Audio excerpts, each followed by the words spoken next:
But I just signed the largest trade deal in history. I think maybe the largest deal in history with Japan. And that was done with Japan. They had their top people here, and we worked on it long and hard, and it's a great deal for everybody. I always say it has to be great for everybody. It's a great deal. A lot different from the deals in the past, I can tell you that. But we're doing really well as a country. We're strong.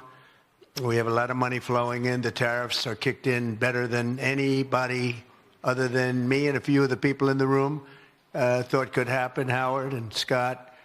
And I just want to thank you. You've been unbelievable allies, because you're really allies. That's what you've been, and we appreciate it. Some were very difficult, but you got there.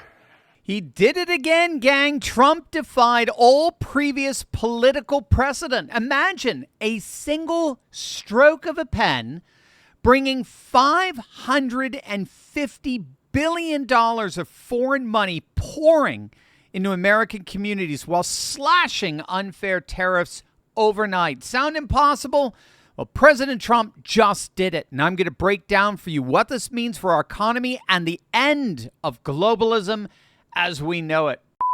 Hey gang, it's me, Dr. Steve, your Patriot Professor, here to help you make sense of a rapidly changing world where nationalism, populism, and traditionalism are rising like never before. So make sure to smack that bell and subscribe button.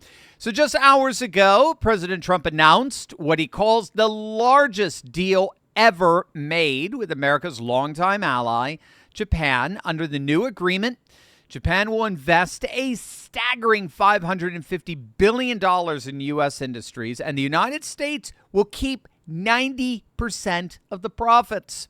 In return, Japanese exports will face a flat, reciprocal 15% tariff, way down from the 25% hammer Trump threatened just weeks ago.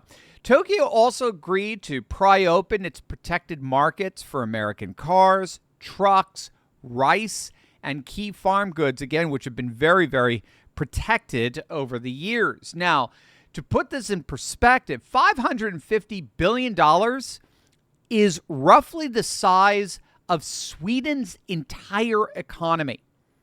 Their GDP, it would literally be like taking Sweden's GDP and just pouring it every year into the United States. Hundreds of thousands of new U.S. jobs are projected from this, especially in auto and agriculture. And revenues from the Japanese tariffs alone could top $22 billion a year based on 2024 import volumes. Here's Treasury Secretary Scott Bessent on how Trump secured the deal of the century. I think he's created a lot of leverage because he's created an A-B situation. He is able to go to the trading partners and say, look, I am happy to take in this tariff income if you don't want to negotiate. This is a high rate, but the U.S. is taking in massive amounts of tariff income. We had the first June budget surplus since 2015 last month. We reported it this month, and so we are taking in substantial income. So President Trump is creating this leverage by saying, if you don't want to negotiate with me, I've sent you a letter with a high rate. Have at the high rate, or come and negotiate in better fashion. Because I'll tell you, what was fascinating for me, and this was President Trump at his best, was the Indonesians came with what I thought was a very good offer out of the blocks. President Trump kept pushing them. He raised the reciprocal rate when he sent them the letter, and 5 iterations later, the Indonesian trade deal was greatly improved, turned into a great deal for both sides. I love it. So Trump has been so radically successful in these trade negotiations because he anchored the negotiations with a stick, so threatening a painful 25% tariff if nothing gets negotiated.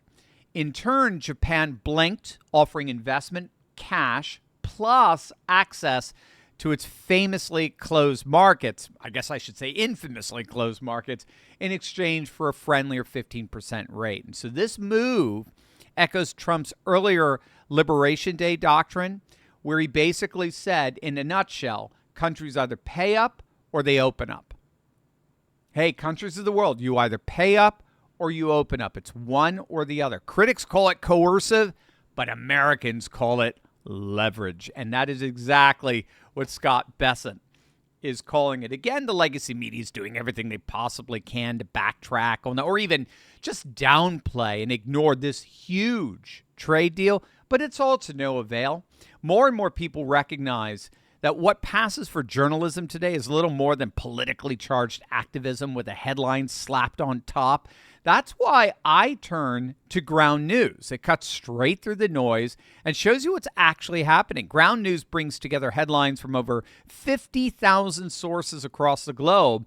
But what really makes it powerful is the transparency. You don't just see the stories. You see the political bias behind every source, the ownership ties, and the coverage breakdown across the spectrum. So that's why over 1 million people have downloaded Ground News. See for yourself at ground.news/Steve. My favorite feature is the blind spot feed. It shows you which stories are blowing up on one side of the aisle but barely mentioned on the other. So, for example, here's a story not getting much attention on the right. The percentage of Canadians who see the U.S. as a top threat has tripled.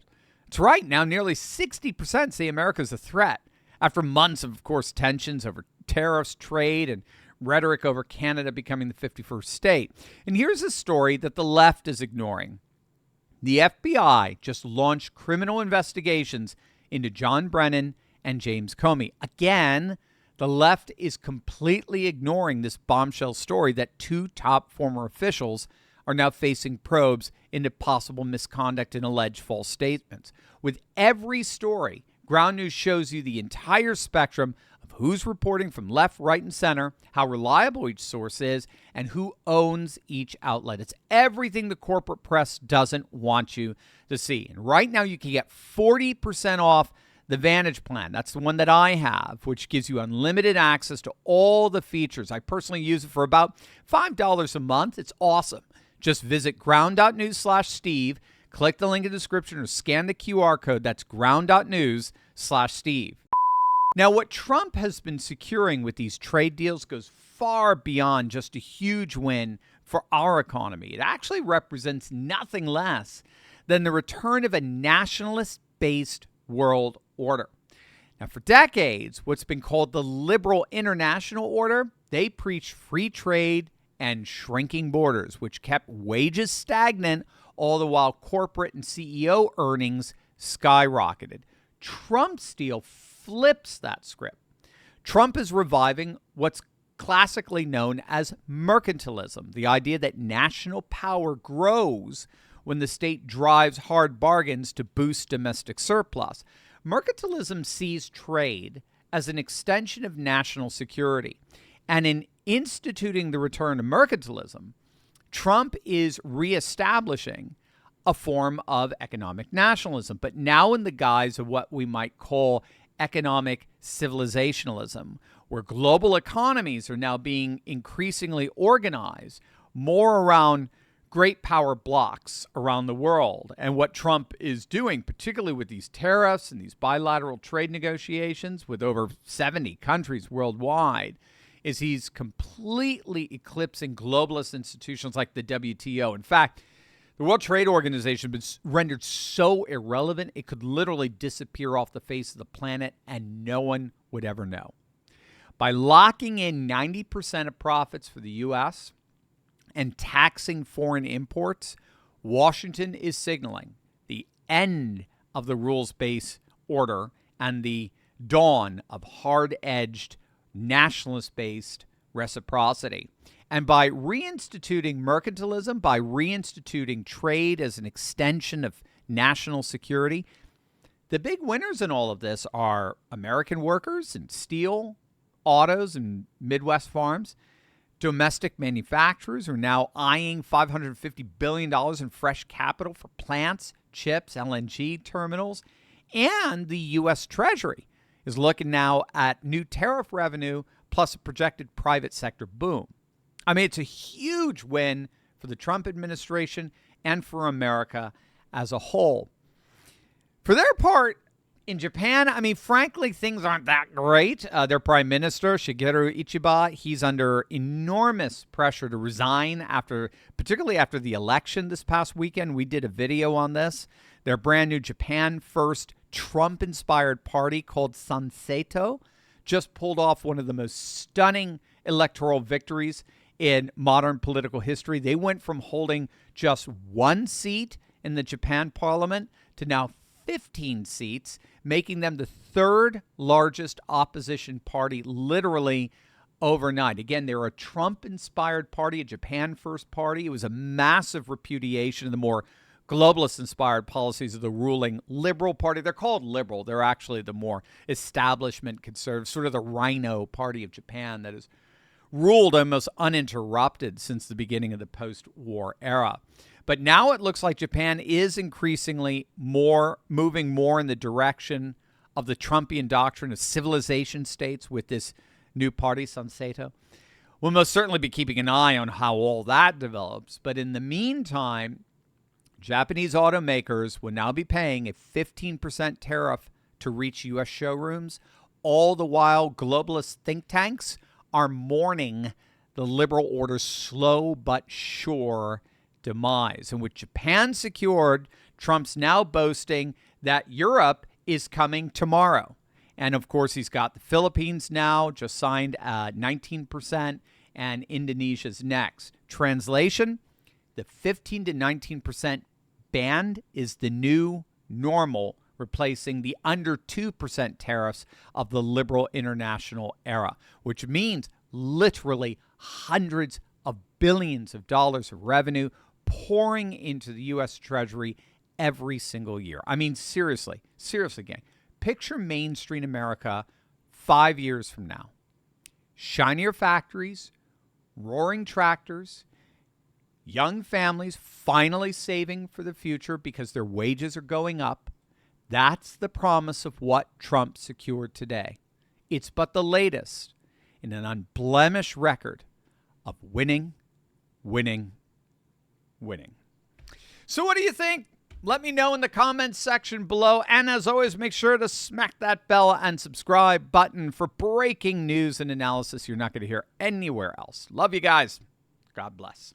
Hey everyone, Dr. Steve here. If you've read my new book, America Awakened, you already know something powerful is happening across our nation. We're watching a historic reawakening of faith, family, and freedom, and it's just getting started. But the book was just the beginning. So that's why I'm inviting you to a brand new one-time America Awakened masterclass, where I'll go even deeper into what's really happening right now and give you the tools to not just understand it, but thrive in it. In this powerful live masterclass, you'll learn how to build wealth in the rising patriot economy. You'll learn how to protect your family in a world full of chaos.